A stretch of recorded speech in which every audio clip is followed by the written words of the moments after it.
بسم الله الرحمن الرحيم.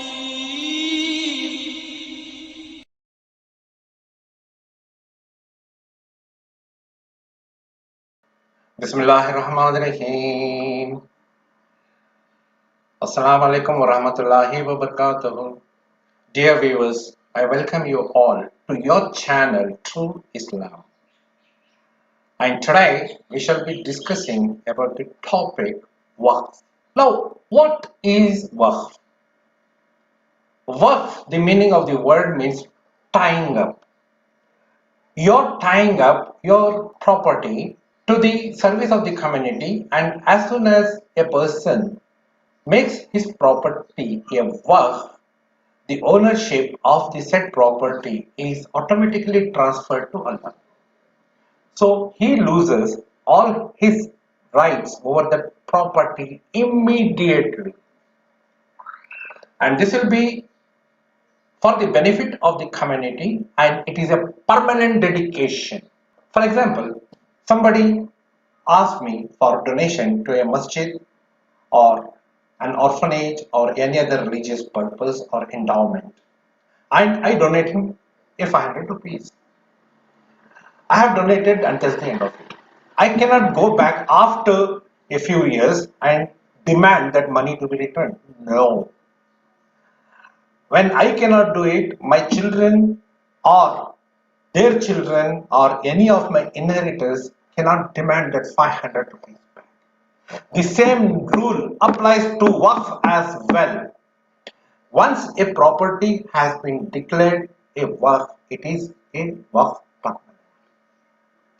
There are no inheritors in a Waqf. It is a property that belongs to Allah in the first place and the particular community in which the Waqf has been declared. So the owner himself, his children, his inheritors have no right whatsoever in the property, and they cannot even interfere in the management of this said property. In Sharia, once a Waqf, always a Waqf. And the relatives and the inheritors or whoever, they have no business to interfere in the management of the said Waqf. It belongs to the community, and let the community leaders manage it as they deem fit. Now, why people do Waqf? There are two types of sawabs a person can get. One in his life by doing good acts, namaz, roza, zakat, hajj, charity, everything. And that is his personal. And more important than doing good things is to save yourself from all types of sins, major and minor, all included. Then some people who have some money, they think of making something called Sawab-e-Jariya. Sawab-e-Jariya is that Sawab a person receives even after he dies.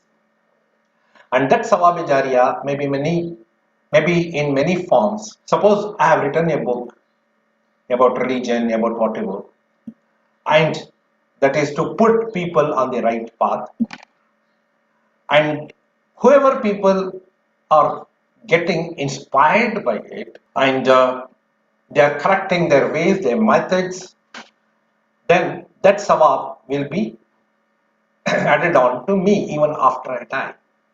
Suppose I have formed some scholarship, sponsored a scholarship, and till that scholarship is being given to the poor, that sawab will be added up to me even after I die. Suppose I have planted a tree, as long as the tree is benefiting the people, it's giving fruit and shade, I'll be getting the sawab of having planted that tree. Similarly, suppose I have made a road, and as long as that road is being used by the people, that sawab will be added up to me. Likewise, Waqf property, people dedicate a part of their property for the sake of the community, and this dedication is directly to Allah. Allah assumes the ownership of the property. Now, when it comes to what percentage of property you can dedicate as Waqf or give in charity, now the Shariat is very clear about it. whoever it is. You can give a maximum of 1/3 of your property in charity or to the Wakf. 2/3 must go to the legal inheritors. Now somebody has dedicated a property and he has died, then whatever the benefits of that property accrued to the community, that sawab will continuously be going to him even after he has died. Okay. Literally, any work property becomes a community property. Now, that is not happening.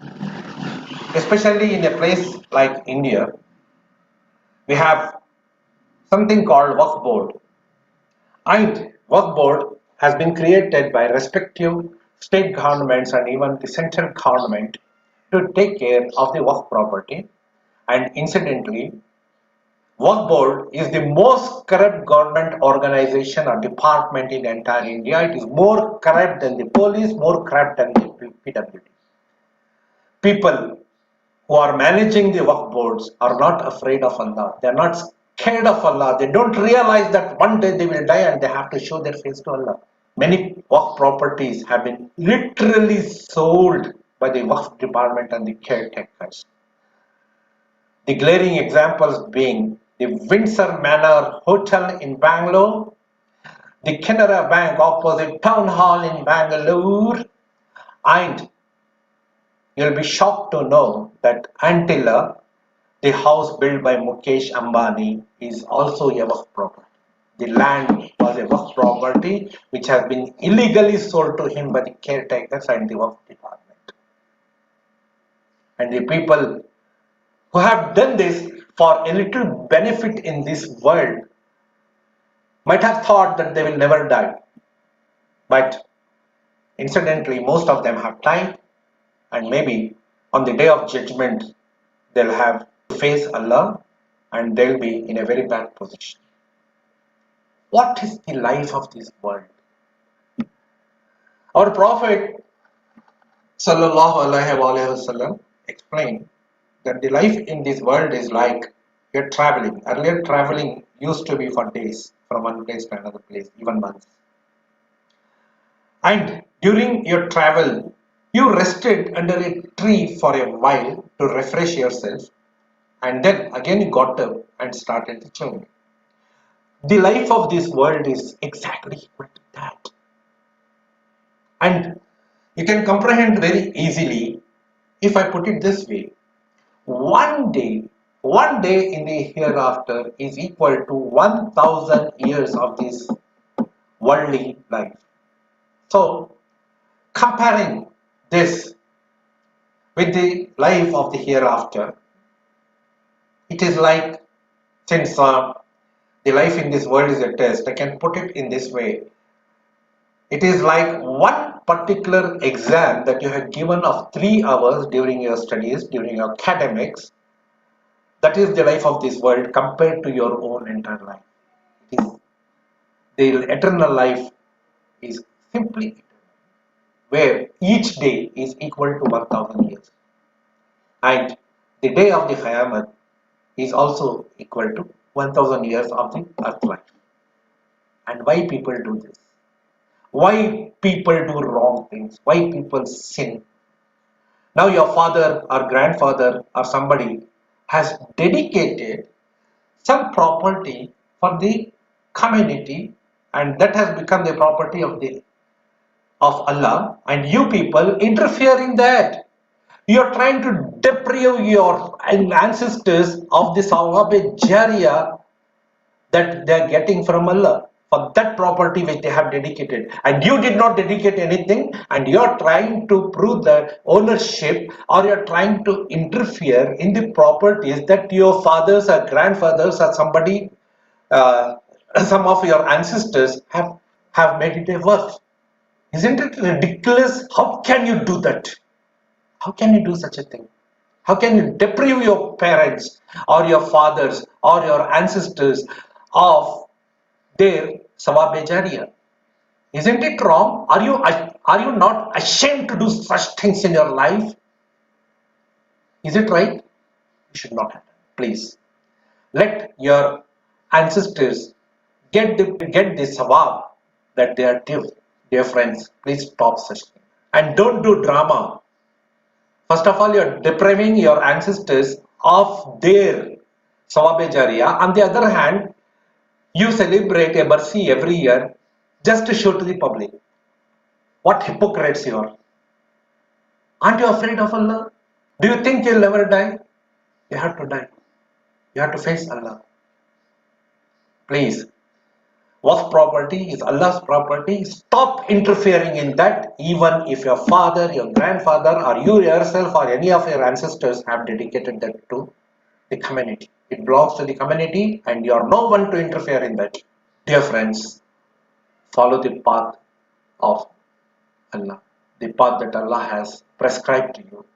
Don't go after worldly things. Don't go after material things. It may last only up to you are alive. Then, after that, don't you have to face the wrath of Allah for doing something wrong? Waqf is a waqf, it's a permanent waqf, and nobody has any right to interfere in that. I myself, if I do a waqf of some of my property, cannot ask it back. Even cannot interfere in the management of that. Please correct yourself before it is too late. Death can come to anyone, anytime. So be prepared to face Allah on the day of judgment. Wa alaikum salam wa rahmatullahi wa barakatuh. Khuda Hafiz.